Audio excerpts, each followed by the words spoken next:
Good morning, everyone, and welcome to the New England Teen Summit. I realized this morning that this is our 15th year of doing Teen Summit, and it is our fifth that is wholly virtual, which means it's all of New England, and we are so happy to have all of you here. Starting us off this morning, we have Cara Bean. Cara Bean is an obsessive doodler, author, and art educator. Here I Am Me, an illustrated guide to mental health is her first book for adolescents. She is also the author of Draw 500 Faces and Features, and her work has been featured in Pen America Illustrated, the Women's Review of Books, and Teaching Arts magazine.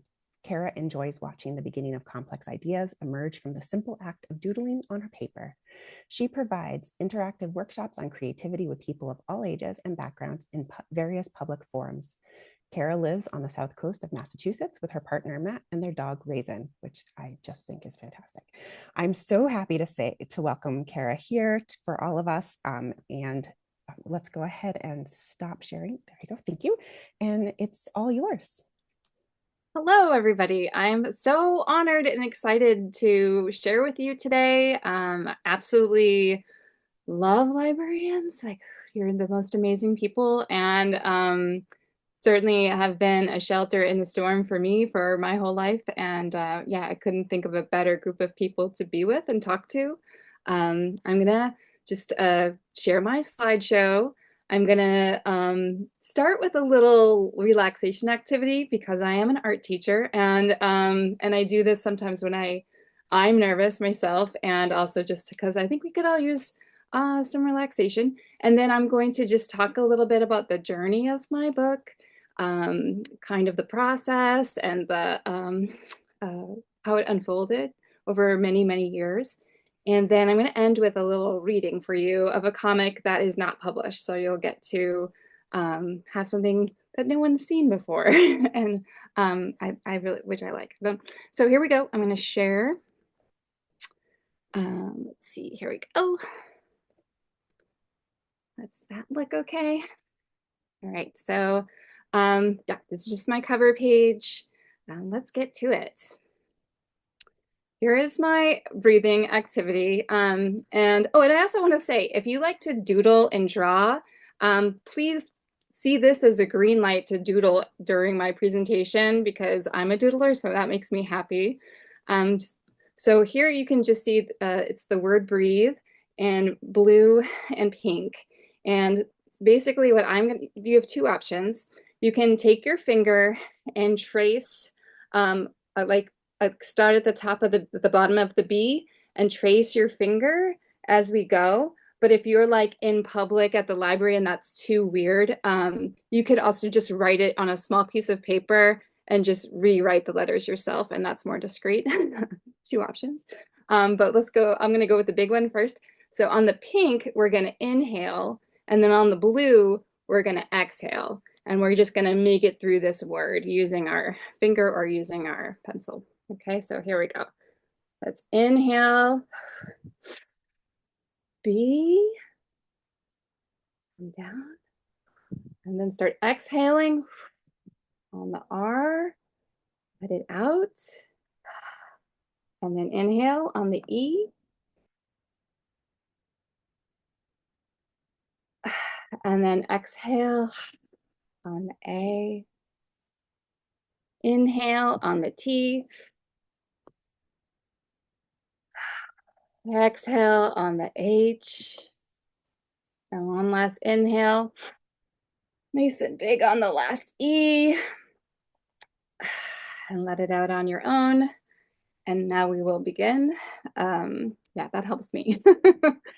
Okay, so let's get started. This is the book that Christy found and brought me in on. I came out in April of this year, 2024. It is making its way into the world and making friends and interacting with people in lots of interesting ways. It's really been cool to see. It's been amazing to make a book, but then to see what happens once the book comes out is also fascinating. And I'll share more about that. My last name is Bean. Some of you I might know if you're from Massachusetts or Connecticut or Rhode Island. I've done some library things, and I draw myself as a bean because I was a high school teacher and my students would call me Ms. Bean. And so that was like my shorthand. And then that Bean became the character that represents me when I'm in teacher mode or presenter mode. I'm the Bean. And I have other comics that I might draw myself realistically or in a different style, but the Bean is came out of teaching. And then you can see here, it's fun when you make comics to be able to take your little character and then be able to make the baby version of yourself and the older version of yourself and the teen version of yourself. And when I give talks to schools and libraries, I like to remind kids that like it comes from really me. Like I'm behind the Bean, the baby Bean, the upset teen Bean. It's, you know, it's just a representation for myself. I've always been someone who's drawn. I love, since I was very little, I love doodling. I love drawing. I love to draw with anybody that wants to draw, especially kids a lot of times because they're really fun to draw with, but I'll draw with elderly people. I love drawing, okay? And that's where everything began for me. I draw as a way to entertain myself. I draw as a way to process stress. I've been drawing a lot lately. I also use drawing as a way to process thoughts and understand things.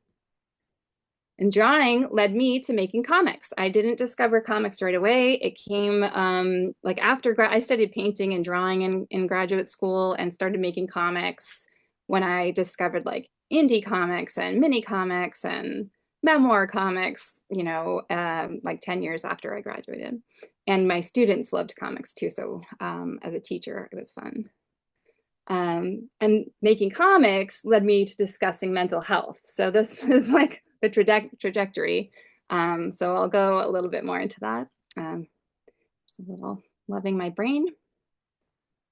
So this is why, like over time, I realized that comics and mental health go really well together. And there's just like certain qualities. And actually, I've given this talk and people have added more and more to this list. It goes on and on why they're great. My number one is that it breaks down complex ideas into bite-sized pieces. You can chunk just a little information at a time that makes it easier to digest. And if you are going through a hard time or it's really hard to focus, like I noticed a lot of people during the pandemic said, oh, I really started enjoying, wasn't interested in comics, but once I was more stressed, I started to appreciate that they were there and I could read them. Thought bubbles exist, thought balloons. Narrative, the mind narrative is just built into it. And that's like so beautiful that you can just see into people's thoughts. You could see deception and you can use that as an interactive tool as an educator too. I'll like gather thought bubbles from my students. You can be multiple characters. You can have different versions of yourself. Like I said, with the Bean character is my teaching self, but that's not the only character I have, right? And they're all a little bit me. And it's fun to draw them and have them be like these little puppets on your paper. You can also separate yourself from an experience or an illness and see it as this other thing rather than like overtaking you. And so I'll show you later, but I loved collecting metaphors for anxiety and stress and like how people view it, and just so beautiful to see all the different interpretations of that. And you can also jump through time. So you can look back into your past and explore your memories from your own narrative. You can be in the present and look around the room and see like, what's the weather like? What's the light in the room? Who else is here? And then you can think about the future, project into the future. And this can all happen on one page through artwork and storytelling.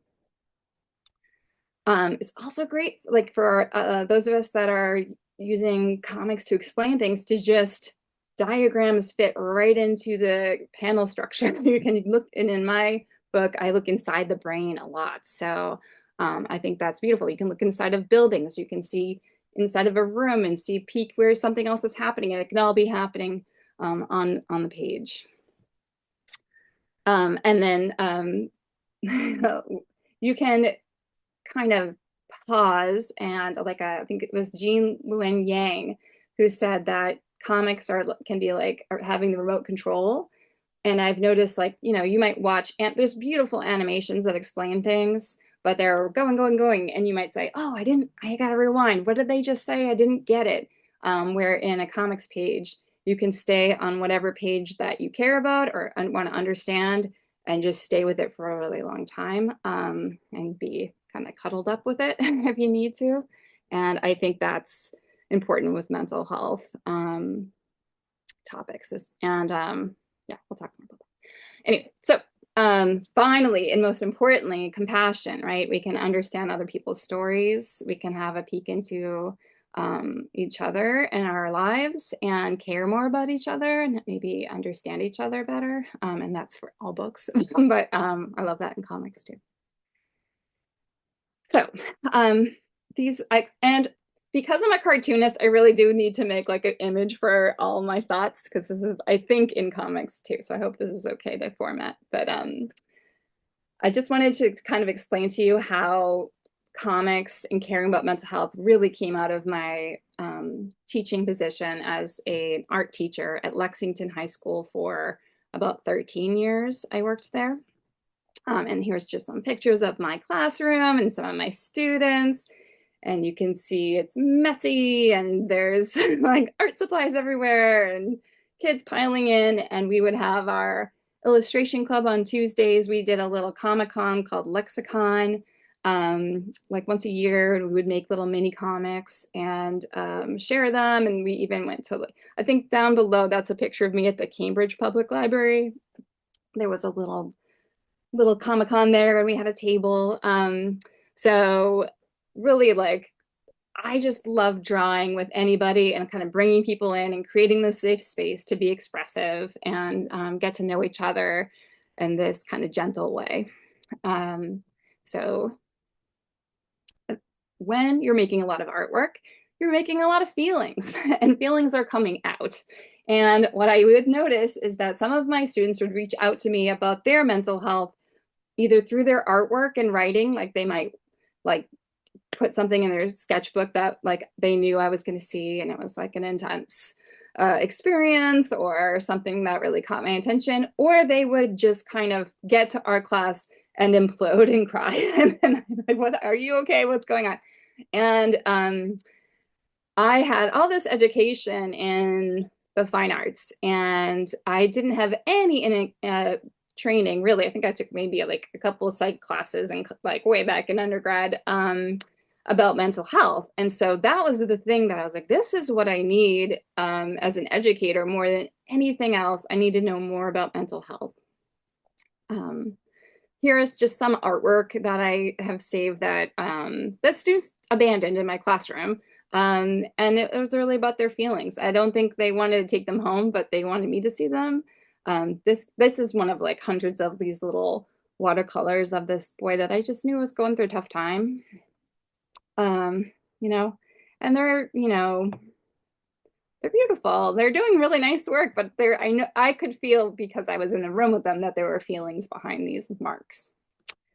And this is like from a sketchbook page, like creating characters about different types of drugs. And I was like, I felt uncomfortable as the art teacher, like, can I talk to them about this? But I feel uncomfortable because I don't know. It was just this place where I felt that tension of like, I'm your teacher, but what's your take on this? And where is this coming from? And I didn't feel like appropriate to really explore it with this student. But now now I'm not in the classroom now, and I'd love to have just a one-on-one chat about like, where are you, you know, why are you thinking about this and what's going on with this? Here's another example of a student that just like knew I was kind of exploring mental health topics and wanted to break down for me like how life got so much harder for them in middle school versus elementary school. And I just liked the way that they were chunking the thoughts, breaking it down into bite-sized pieces, right? And like the trajectory, it's this little map of like how life got so hard for this character Sally, you know, but so that's beautiful. I was like, that was a really nice gift. This wasn't intentionally given to me to like help me as an older person know what a kid feels like. And here's another one of a student that's wanted to explore mental health topics in class and social anxiety and feeling like, you know, they want to go out and spend time with people, but also don't want to go out and want to stay inside the box. And this is years and years prior to quarantine and the pandemic and all of this. This is just, but similar, we are all feeling those feelings. Okay, so because of my interest, I started signing up for every training, every workshop, half day that had anything to do with mental health. I would attend those because I was like, that's what I need. That's what I'm interested in. But because I'm a cartoonist and a doodler and a drawer, all of my notes were pictures and trying to break it down. Like, what are symptoms? What are things to say? What are the thought bubbles? What are the word bubbles? What little metaphor can I put in there so I'll remember it? I was really just desperately trying to learn this for myself. And I ended up sharing a few of those on my blog at the time or early Facebook. And other people thought, this is so great. Like, can I borrow your notes? And can I use this? And it sort of, I was like, wow, this people are really reacting to this. I was just doing it for me. And actually, there's this wonderful school in Vermont. You Vermonters would probably know, the Center for Cartoon Studies. And James Sturm, who's one of the creators of the school, saw the notes and he was like, this is applied cartooning. And I'm really interested in comics that explain things, whether it's like math or current events or medicine. Can I use your notes for this exhibition I'm doing at Clark University? And I had actually not saved the notes. I just took the pictures of them and then they got lost in the chaos of my schoolwork and everything else. And so because other people had shown interest and then the Center for Cartoon Studies was interested, I had the digital version. So I redrew it and made this little zine called Snake Pit. And it's still on my website. You can totally read it. But it speaks to, it's really just my notes from attending this little workshop at McLean Hospital where they were trying to help educators and counselors, you know, give them the steps and help them understand, like, what do you do? And so I created it and that flew out. People kept wanting more. I kept having to photocopy them. I was like, man, this, and meanwhile, I'm like not that interested in doing this. Like, I just did it because for myself, but it wasn't like this initiative that I had. It was sort of like a side thought. And it felt like this little snowball that just kept growing. And people would keep asking me for a copy or seeing if we could talk about it or they could use it for something. Like, it really seemed like it stood out as this needed thing to use comics. And so I I decided to this one spoke to the adult, the teacher or the parent or the adult concerned about the young person. And I was kind of given a challenge of what would you how could you do this to speak directly to the kid? Like, hi kid, I'm talking to you about mental health, like not your parents. And I realized this was a really hard challenge and I decided to take 1 year off of teaching. I had tried to do it while teaching and it was like impossible. I just didn't have the bandwidth. So I gathered up my savings and I told the school I'm going to take a year off and I'm going to try to make this comic that speaks directly to kids about mental health. And that was in 2018, the end of 2017. So I did that. It ended up being like a 6-year journey. And so Snake Pit led to Let's Talk About It, which I made with the Center for Cartoon Studies. This middle comic here was commissioned by this organization in Stark County, Ohio. and they wanted something to give out to middle schoolers, and they were going to fund the printing of it, and it would be free. And so I had the support of the Center for Cartoon Studies. There are so many brilliant people there, so many brilliant cartoonists and educators. And there was a lovely colorist, Ivy Allen, who did, I did the cover page. That's the only part I colored on this one, but did all the coloring on the inside pages, which is a real chore. If you've ever needed to do that, it's a lot of people. A lot of times people hire someone to do that part. Anyway, so we created this smaller piece, but it's rabbits, and it really just we followed sort of the list that they wanted and like presented that information, and we only had 24 pages to do it. So it's pretty dense. It's got good information, but it's not super personal. And that's really the difference between what I was trying to do on my own and really struggling. I'll tell you more about that. But here I am me. You can see the bean is on the cover, and I am the bean, and I'm in the book. And I think that was the hardest part for me to get over, is to get into my own book and talk as myself. But that's the only way the book I was struggling with would work. Okay, so I'll keep going. So I want to talk a little bit about my inspiration, because you might say, well, why would an art teacher do this? Or like, you don't know anything. You're an art teacher. Well, I know art teaching, but I'm really an educator and like a illustrator of ideas, right? So I can take something that feels kind of hard to understand and then break it into hopefully something easier to understand. But it's all just information that it's pretty simple information, and it's pretty widely spread information. But I had a huge team of amazing people that helped me do this. And there were many times where I was completely overwhelmed and second guessing whether I could complete this project. The book was, the idea for the book was brought on board by this amazing editor, Tracy Todd. And she just knew I wanted to make a book about mental health that spoke directly to kids. And that's all. And I wanted to talk about the inside of our brains. And I wanted to address suicide, which I felt was really important. And she was like, yes, let's do this. And then she left, and I had more editors, right? So Katie Campbell was an assistant editor, kind of stuck with me through the whole thing. Chris Duffy came on board. He's a comics guy. And Tracy Todd helped me get the book, like the foundation ready, but he helped me relax into the cartooning. And then Megan Nicolay took me to the finish line. Chris also left. So there's a lot of like people jumping ship and taking on new jobs, which I guess happens in publishing, which is very scary for me because I hadn't made a book before, and I realized, oh, I have to do this. This is my book. Like, I have to finish it, and I might be just by myself at the end, and that has to be okay. I have to, like, no one's going to hold my hand. Like, I've got to do this.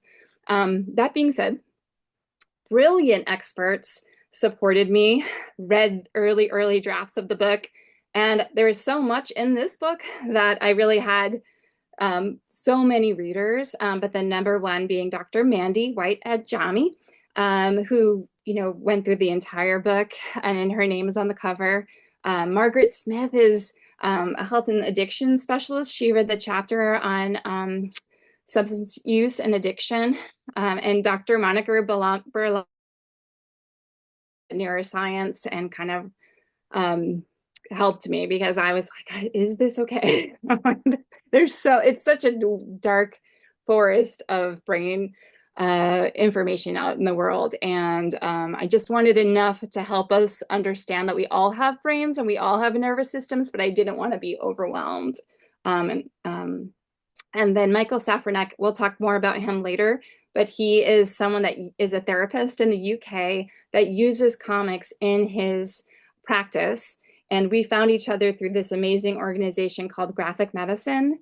And if you're interested in graphic medicine, there's a whole website, there's a whole community, they have conferences. And I went to one of the early conferences when this book was just a seed of an idea. And we connected, and he really was pivotal in helping me write the depression and suicide chapters. and just like, you know what you need to say, but what's the order to say it, and like what's the most sensitive way to approach this. And I was so grateful to have, so people were with me along the way, and there were many conversations. Here's just, I don't know these people. I wish I did.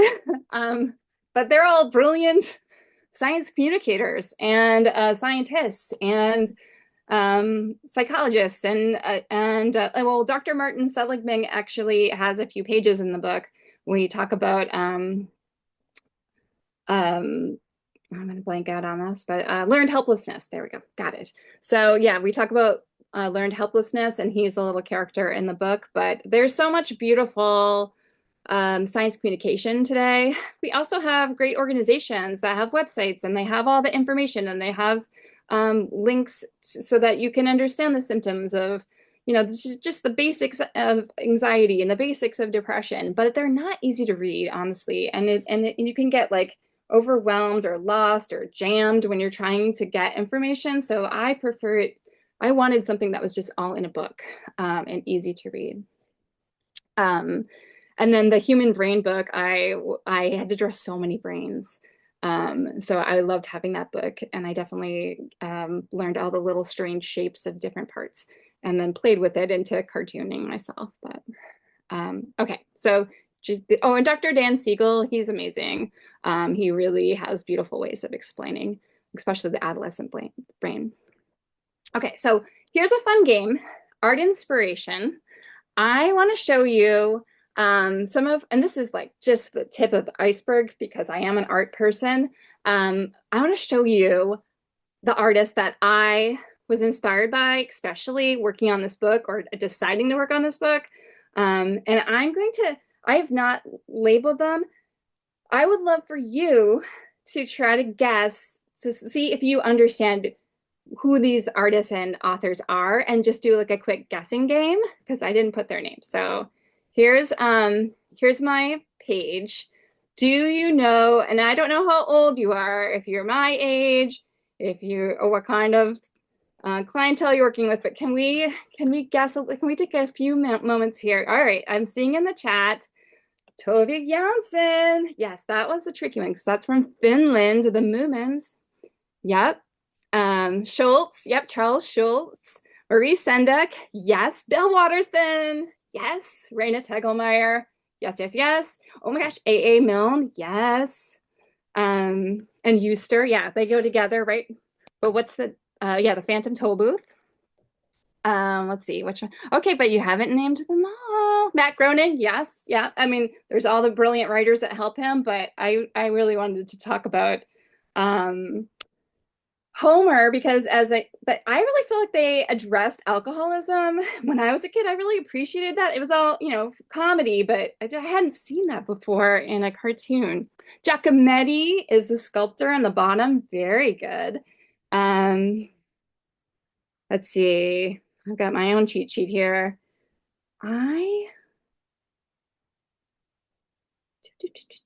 Oh yeah, no one has seen it. Bechdel? No. Okay. Does anyone know the little cat on the bottom that has a crown? That's a more obscure one. He's got a little cat crown. It's from, and you may not know it because it's Mini Comics King. And it's called King Cat Comics, and the creator is named John Porcellino.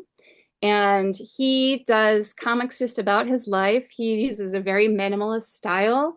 And early on, many years before I ever decided to make mental health comics, he did some writing about his OCD. And it was mind-blowing and beautiful to me to read. Yes, John Porcellino. Did anyone say Ellen Forney? That book, Rock Steady. And she also did a book called Marbles. And she created this book about her own struggle, or like sort of her journey with bipolar. And then so it's sort of like the beginning story. And then the follow-up book, Rock Steady, is about sort of her care, like how she cares, her self-care. How does she maintains her mental health? And she's sort of like a cheerleader for the reader if they want to read it. And you don't have to have bipolar to get something out of that book. It's just really great, just like coping skills and like just making sure that when things are getting out of hand that you're looking out for yourself and for others. Oh yeah, the King Cat reminds you of Kate Beaton. Yes, totally. I'm sure, and Kate Beaton would say she was probably influenced by John Porcellino as well. He's someone that we cartoonists like. He's one of our heroes. But and then we, oh yeah, and then you said Raina. Her book Guts came out right when I was beginning my book, so that was wonderful to see, and I certainly was. I'm a huge fan of hers. And then we've got our Winnie the Pooh. We're always talking, you know, Eeyore with depression and Piglet having some anxiety, and like there's just a lot of mental health in there, as well as with Peanuts, like Charlie Brown's talk. There's a lot of like confronting depression in Peanuts. So even though these are light comics and people maybe don't like well, maybe they over focus on comics now, but in those days it was just newspaper comics, but you could really insert some philosophy or humanity in a way that is sort of just, sprinkled in. And that gave me, or it's just something I've always admired, and I like cartooning for this reason. Oh yeah, the Calvin and Hobbes. Oh yeah, I want to go back, sorry. I do want to say with Calvin and Hobbes, I was certainly, that's one of my favorite cartoonists since I was a kid. And there's a trick that he does over and over, and he's spoken about this in an interview. When he has something very heavy, like philosophy or something that's like a lot to listen to, that's when he would put Hobbes and Calvin on the wagon or the sled so that the action was really moving quickly. And so that even though the text was kind of slow and heavy, the action of the image was fast moving. And I tried to use some of that myself in my book because there's just a lot of heavy information.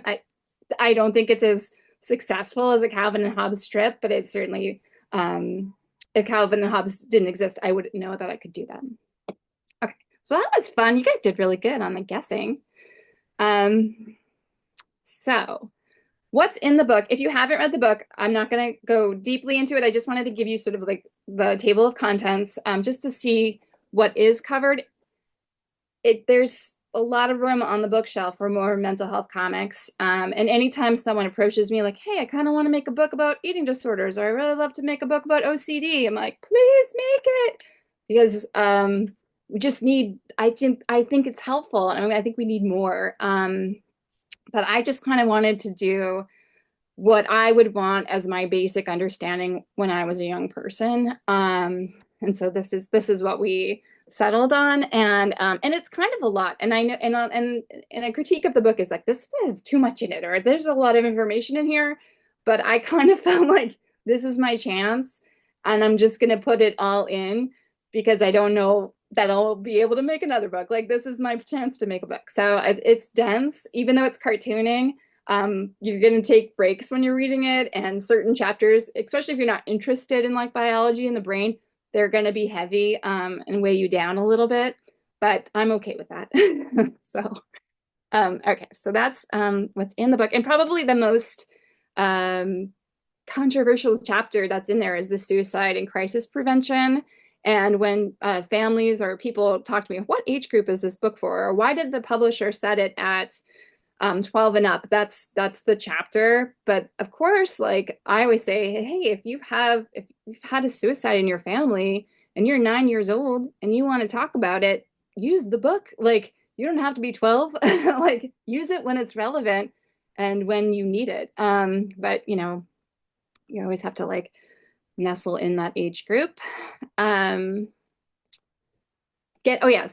we do have, like, we're going through all this information, but as an educator, I think it's really important to be the real bean, to be the human behind the bean, and to tell you stories about my life that connects with the subject matter. Like, how do I tell you a little story about me? So there's these little memoir sections in the book, and I call them the pink pages, brought to you by your hippocampus, which is the part of your brain you use for memory.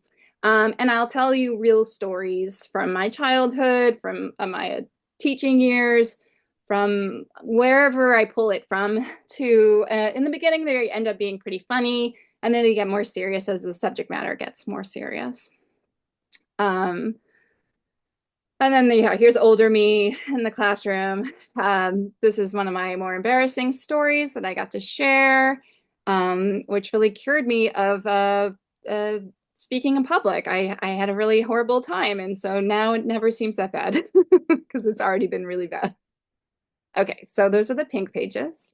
And then I don't know about you, but I love to hear about the process of creating things. And this book was real mega machine of working parts and failed attempts. So I'll just talk a little about places I went. I quit my job. Well, I left my job initially for 1 year. I didn't end up going back.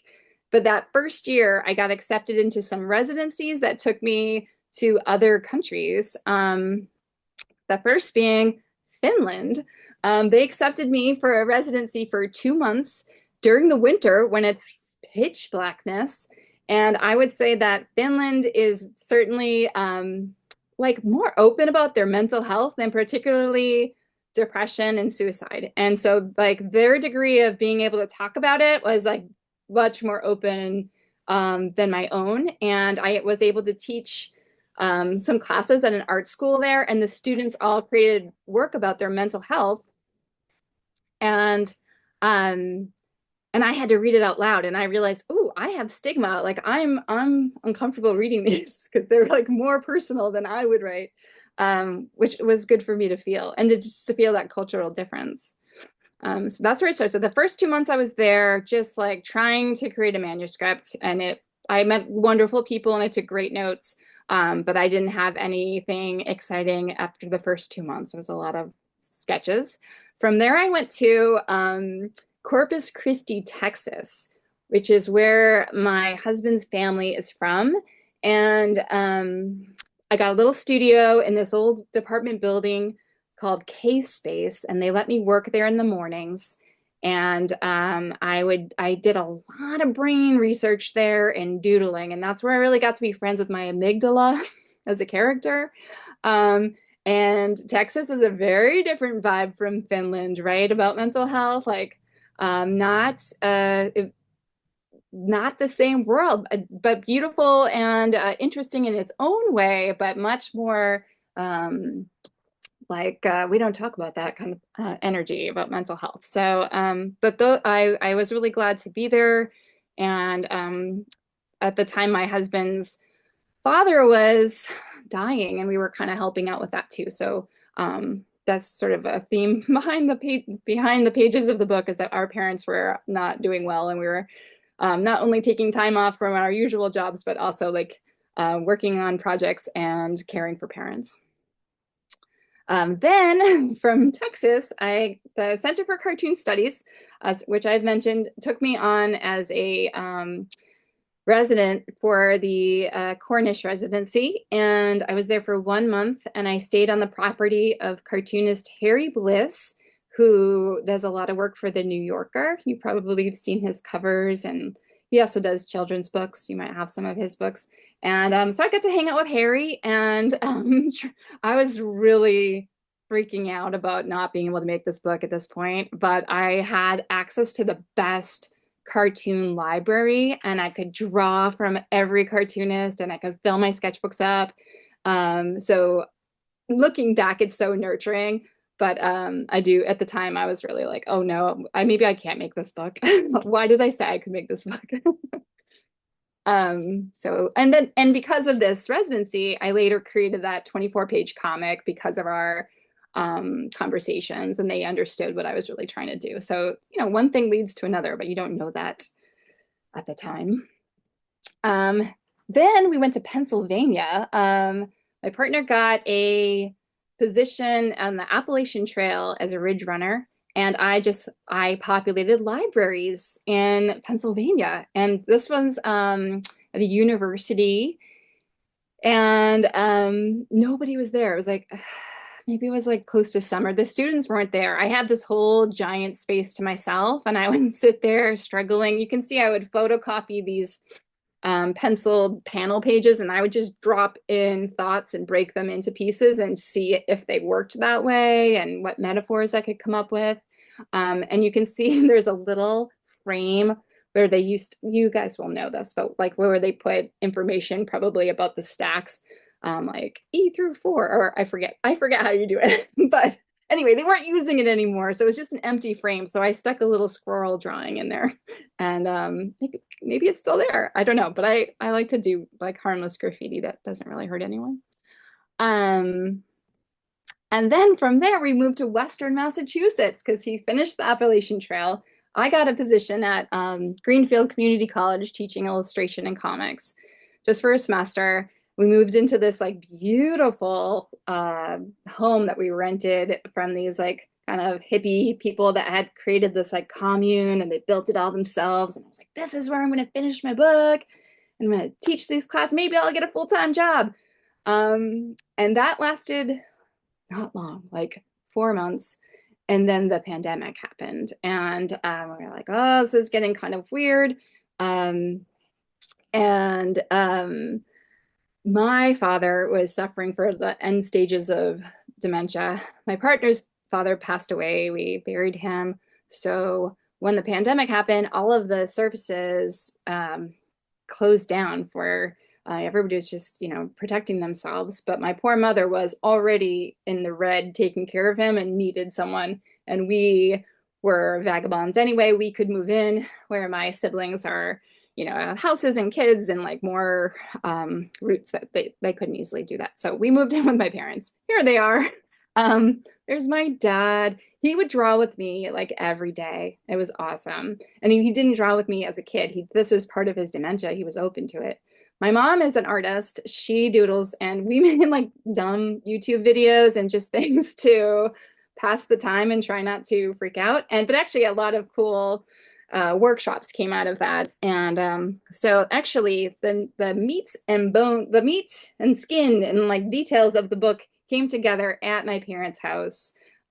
This is really where I found the thread of speaking directly to the reader, and I was grounded in the basement. I think I have a picture. Here's me in my parents' basement, and this is where I made this book. And my dad was not comfortable with us living with him, so we had to kind of pretend we didn't live there, and we were like basement people. And I had a little studio there, and I just drew. And you can see this is the early stages. I was using my iPad to like lay out the panels, and then later I got like a Cintiq and a bigger setup. But this is where the magic happened. It was not glamorous, but it was necessary. And I felt like I wanted to go deeper into the ground, actually. Like if I could keep digging and make an even more narrow hole in the center of the earth, like that's where I wanted to make the book. Because it was overwhelming, right? So I guess I'm a bit of a mole person. And but this is where it came to life. This is where really the pages became the book. They start in sketchbooks. I'm a doodler, obsessive doodler. So I like to get it out of my fingers. I did study painting and drawing, so I do use technology, but the passion and the connections and the like magic doesn't start there for me. I need to start on paper, and then I can kind of elaborate and build layers on that. But I have many, many, many sketchbooks. Here's some pages, sketchbook pages, just so you can see. Like I just play. There's a bear character. We'll talk more about him. But how do you draw bears, and what kind of bear? How realistic should the bear be? What kind of monsters should I make? I just draw. I also like to use watercolor. That doesn't enter into this book, but it's a place for me to think about the colors. I did color the book, so I had to think about like what color themes are going to happen. And so I'll do a lot of play behind the scenes. And I love these sketchbooks. They're really valuable to me because it's my thinking. And then my friend Jason Viola, he is a author and a very good friend of mine. And when I was really struggling, he said, Cara, he had this concept called the Kernel Journal. He's like, when you struggle, write about the writing. Just write anything just to not be stuck. And so I would kind of journal about what I was thinking or what I was stuck on or what I need to do next. And that came from my friend Jason, and I really appreciate him. Um, oh yeah, and I just wanted to show you like how a page comes alive. So this is sort of digital. This is my thumbnail sketches, which were pretty tight compared to a lot of artists, but because I was making the book um, while in collaboration with Workman Press, I needed to know that they understood the panels. So they're pretty tight. And then, they would give me notes or we would discuss things and I would have different readers. There's a lot of editing that happened in this book.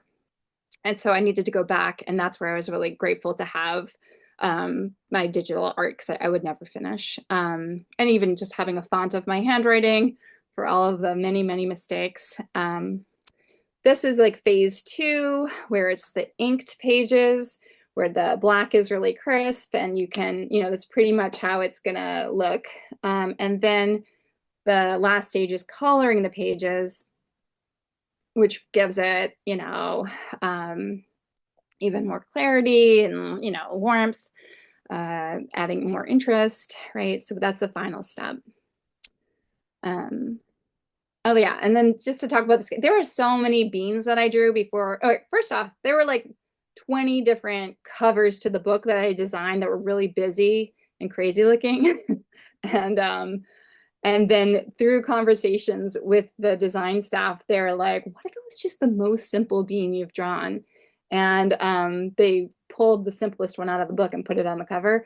And I liked that idea, but then I had to make like hundreds and hundreds of beans to find the right bean. And you can see I starred the one that did become the cover bean. But just to show like how much, it's stupid how much drawing I do. I do a lot of drawing, just mostly for my own coping with stress. I just like how it makes me feel. So drawing together, some of you I might have drawn with.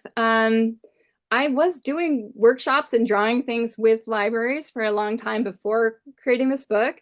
But then during the pandemic, I started doing virtual drawing classes with libraries, with my friends' kids, with anybody that was like, hey, would that help? Would you like to draw with me?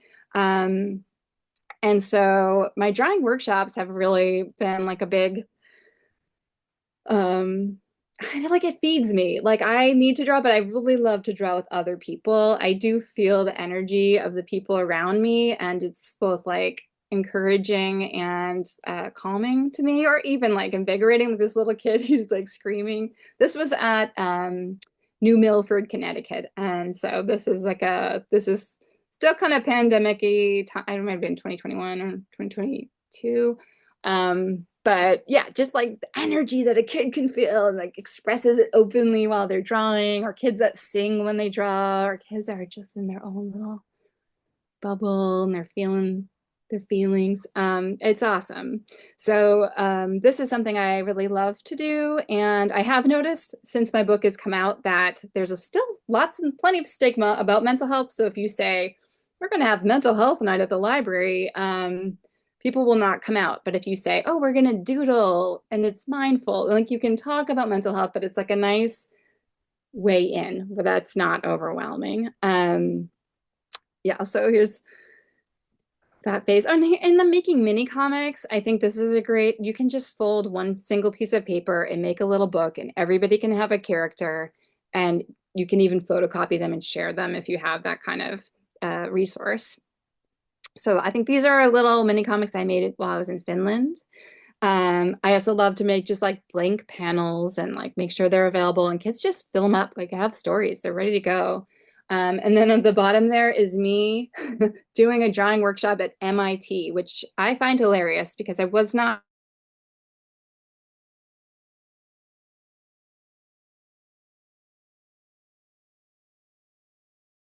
highly focused people. I help them relax. And I worked in Lexington all those years, and those students are they come from type A personalities. And so I'm like, let's just draw. I feel like I have something to offer there. So anyway, this is just another part of my personality that is behind the scenes in this book and maybe comes through. Okay, so coming close to the end here. the turning a therapist into a bear. I mentioned Michael Safranek from the UK and how he would Zoom with me and we would draw metaphors for depression and suicide. We would like have great talks, and actually other cartoonists would sometimes join us. And it was so beautiful, such a gift that he gave me that time. And I asked him if he wanted to be in the book because I was like, well, I kind of want to interview a therapist, and you're a comics therapist. And he was like, yes, I'll be in the book. And so, well, you can't be yourself. You have to be like a character. Like I'm a bean. Like you have to be something. And he asked his son and his wife, I think, and they said, well, maybe a sloth or a bear. And he went with bear.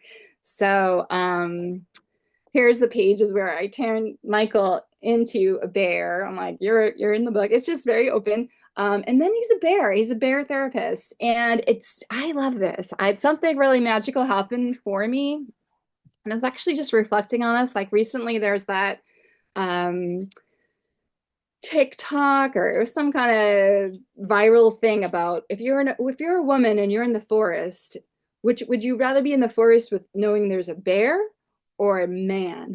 And people are like choosing bear over man. And I was like, wow, like that's interesting. But there it is disarming. I think that is why we like to make anthropomorphic characters as cartoonists, because I don't know, they're just more approachable, and I don't know, there's alchemy there. And so anyway, I made him into a bear. I love the pages where he talks about therapy, and yeah, just super happy about that.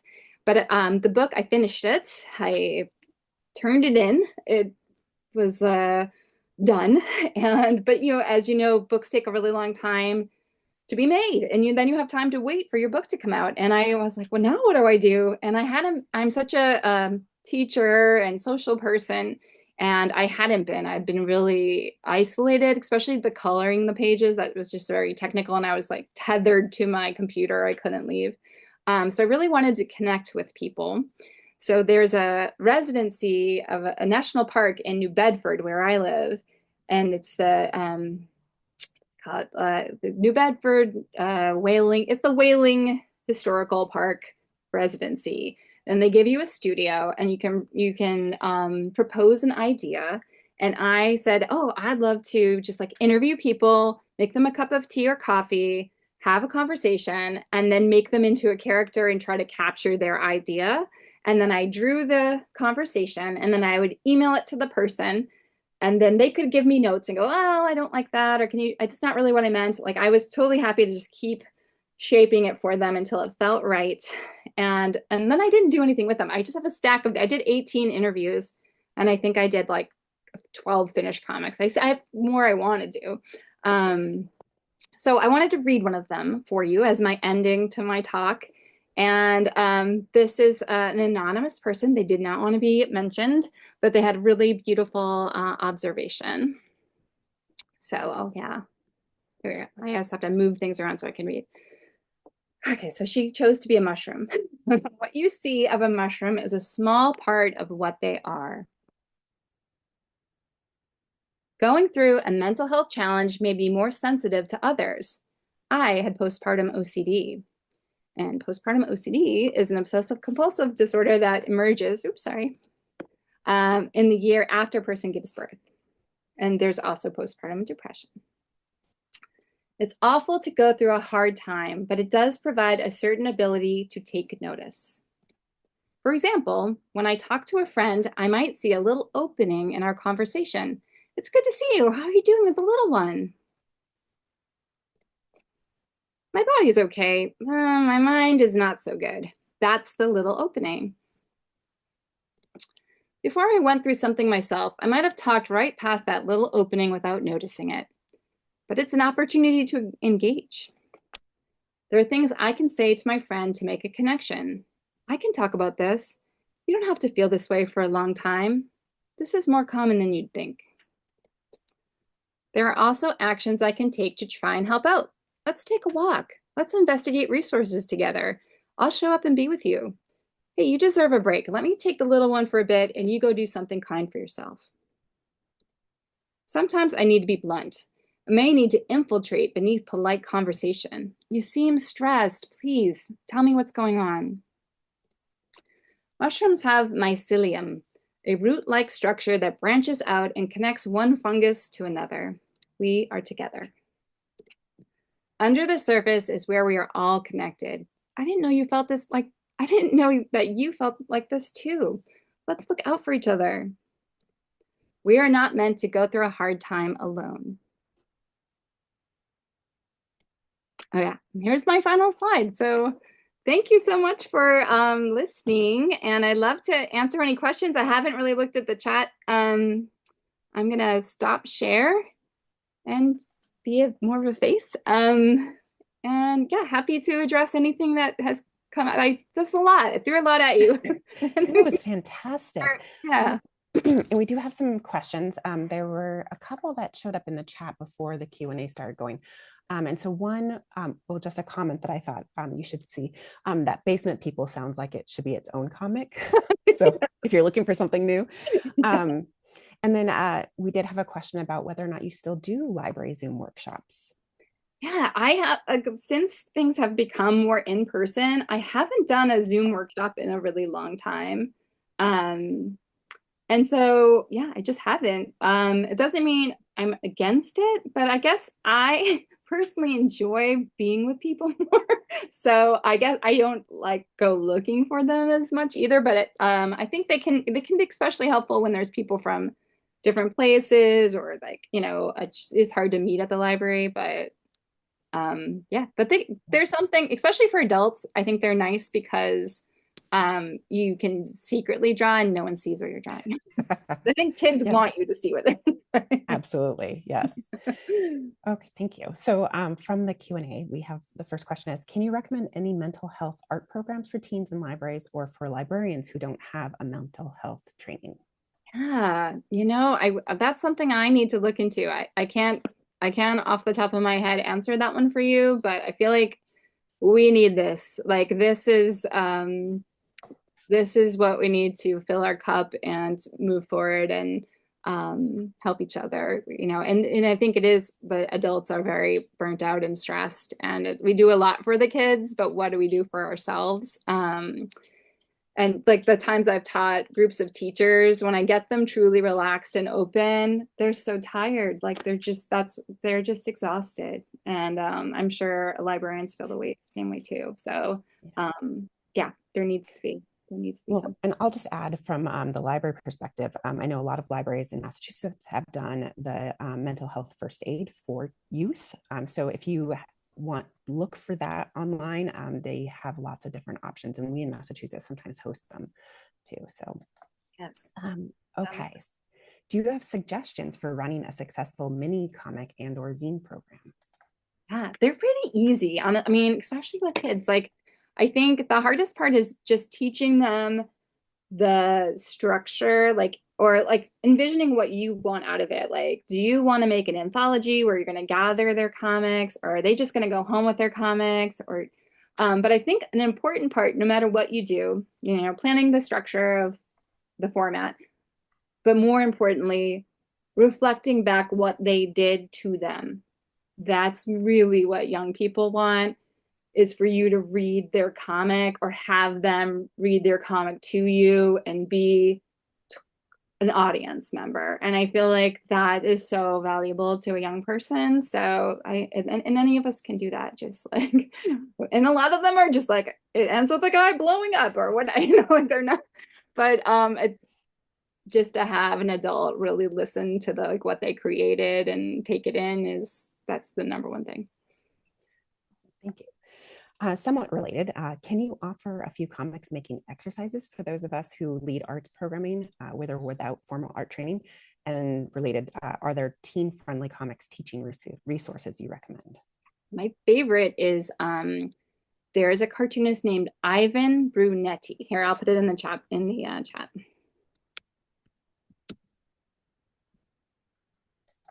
Oh, and I'm gonna write down Linda Berry.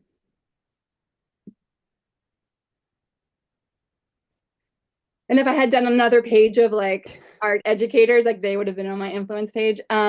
Ivan has a little like how to make comics book that basically shows you how to make like a little chubbier looking like shape-based stick figure that anyone can do. Like if we're writing letters, we can make a little character, and it can be like it could just be a triangle or a rectangle, and you could give it a color and make them like the red triangle versus the purple triangle.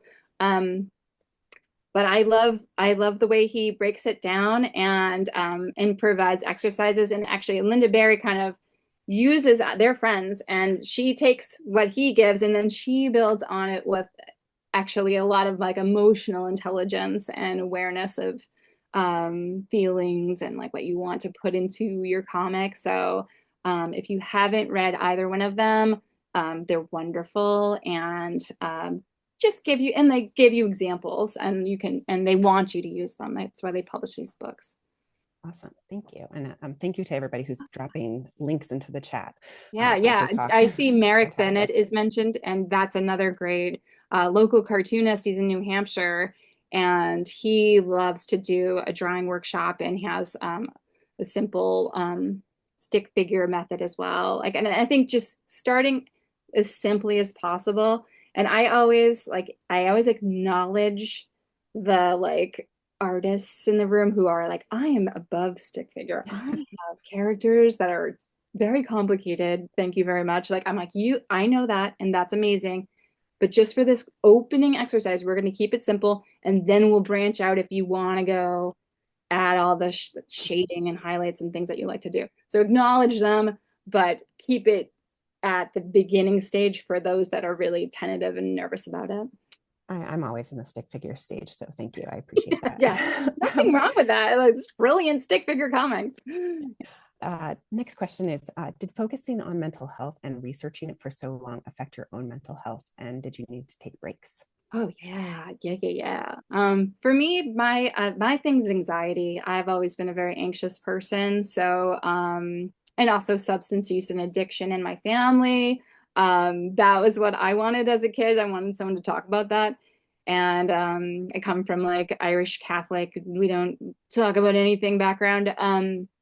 So yeah, working on it, I was certainly giving myself, my child self, what it was missing. But at the time, I was very anxious.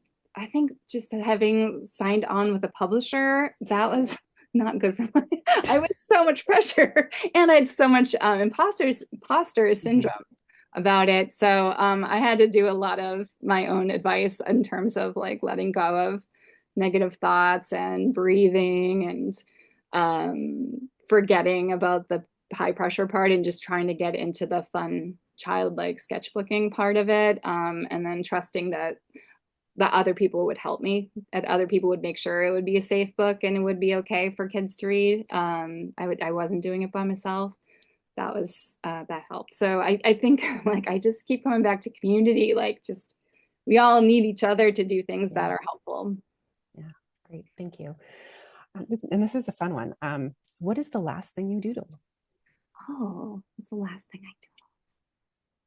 I just went to Seattle there's a really cool comics festival called Short Run, and I was a guest of that show, and I brought a little floppy blank book with me, and I just wanted to try to capture as much of what I was observing as my journal, and I really did well. Like if you go to my Instagram, I posted a little bit of it there, but I'm still kind of working on that. I'm still doodling.